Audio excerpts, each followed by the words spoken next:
Ready to go? Ready.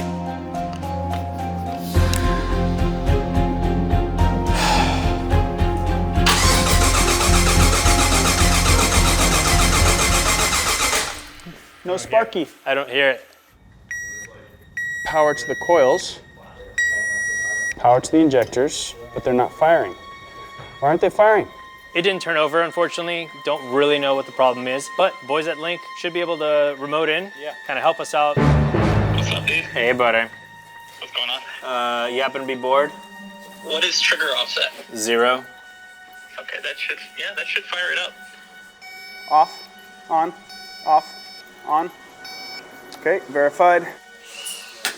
All right, so it turns out we were getting signal to all the coil packs. Initially, we thought there was no signal. What was weird is that nothing was firing. Maybe 1, 2 are bad, right?